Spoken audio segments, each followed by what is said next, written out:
Are you ready for the Great Resignation? Workers across the globe are rethinking their careers and looking at moving on to something new. As a result of the pandemic, companies are facing a huge increase in turnover and the threat of losing their best talent. Let's find out more. Welcome to Talking HR Trends with Natal and Tom. I'm Natal Dank. And I'm Tom Haak. And we explore the latest hot topics and business challenges impacting the people side of organizations. Stick around to the end for our practical top tip. And if you find this discussion valuable, please subscribe.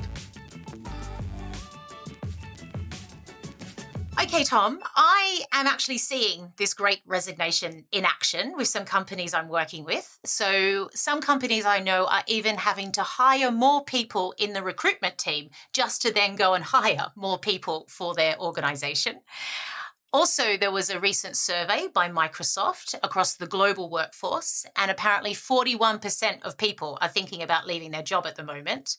And then we can look at very specific data across countries, and the Wall Street Journal has reported that in America, the quit rate is the highest it's ever been in the last 2 decades. So this is quite a serious threat that's happening across the globe, called the Great Resignation, or the turnover tsunami, I've also heard.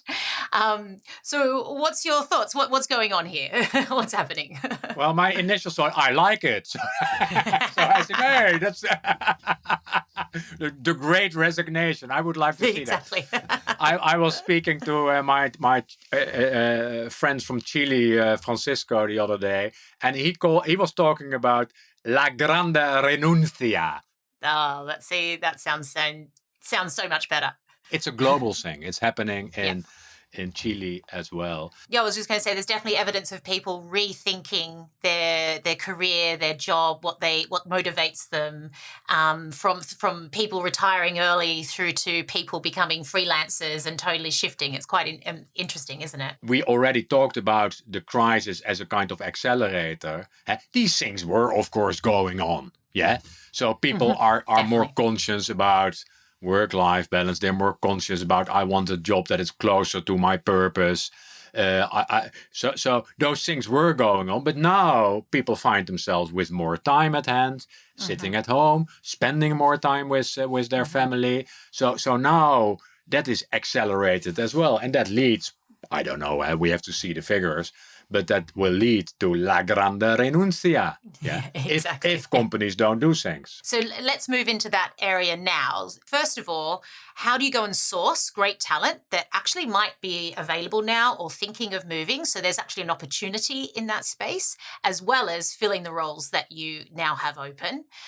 However, there's also this question of how do you quickly learn how to keep the best people you have, and what is going to make the difference for them to stay with you. So I think there's 2 directions that you've got to go at the same time. Well, I think we should look at what do people want, yes, and what are people looking for, and what are elements that have been kind of emphasized in the crisis. And so, for example, the element of I can work everywhere where I want.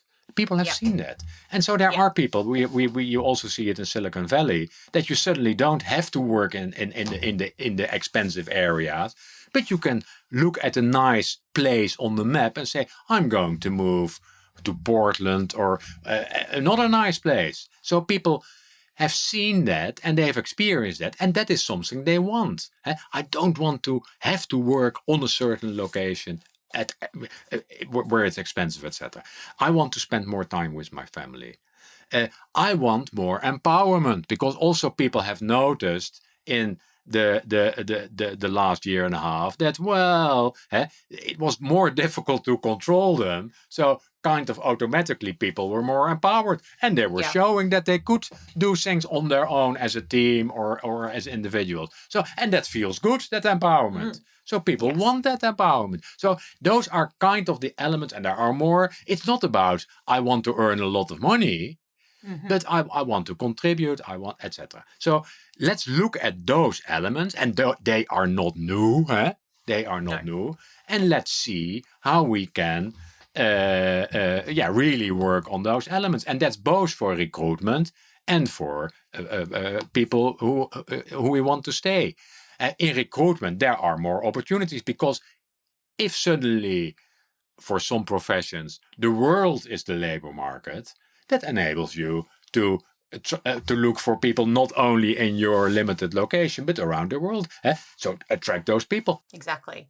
I know there's a really interesting example that I know of where the company has seen that this, by creating a work from anywhere approach, which they're actually seeing as a sort of real life experiment to see how you do it, how do you enable it, how do you kind of bring it to life from policies, from work visas to just the reality of where where your office is.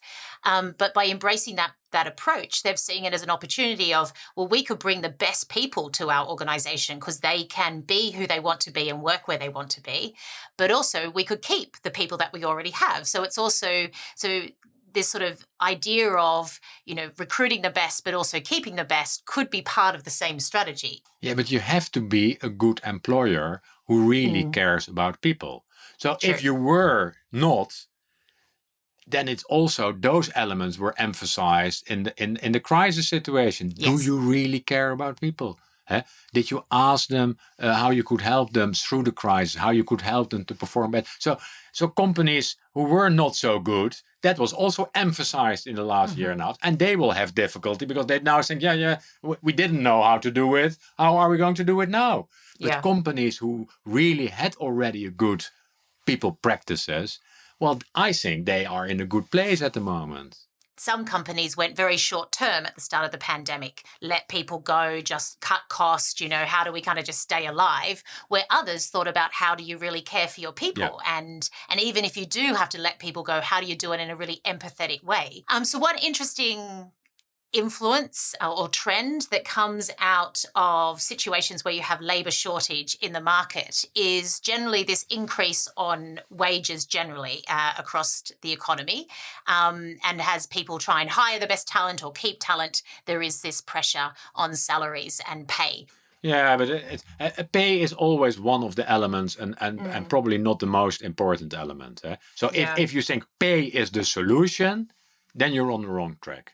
You yeah, should look, as I said earlier, and look at the preferences of people and see how you can, in a personalized way, meet those preferences. Yes, and for some people, pay might be high on the list. I'm not judging that. Some people say I want to earn a lot of money. Well, then you better make that possible if you need them. So it's not the solution, but it's as always with pay. Yeah, that's for a large element determined by the market, but at the same time, it's more sustainable to work on the elements we discussed yeah, earlier, because then you yeah. have something unique to offer. With pay, it's never unique and it's easy to replicate. Yeah, so that holistic approach, that total reward strategy, as some Yeah, people like to call it. yeah. Yeah, yeah, excellent. Okay, thank you very much, Tom. Great to speak to you, and we're looking forward to the Great Resignation and seeing how this makes things interesting in the economy.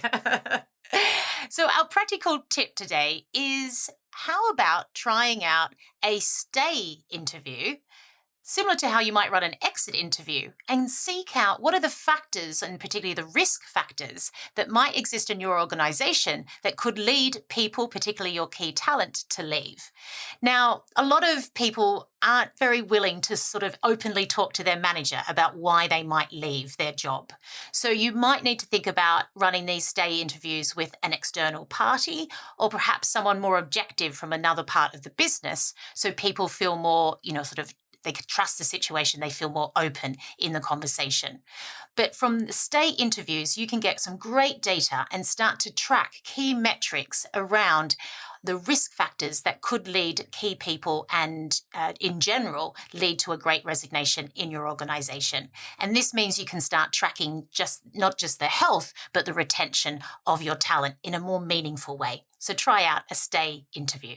Thank you for your time today. This is Talking HR Trends with Natal and Tom. If you like this discussion, please subscribe, and would love to hear about your situation, your part of the Great Resignation story. Thank you.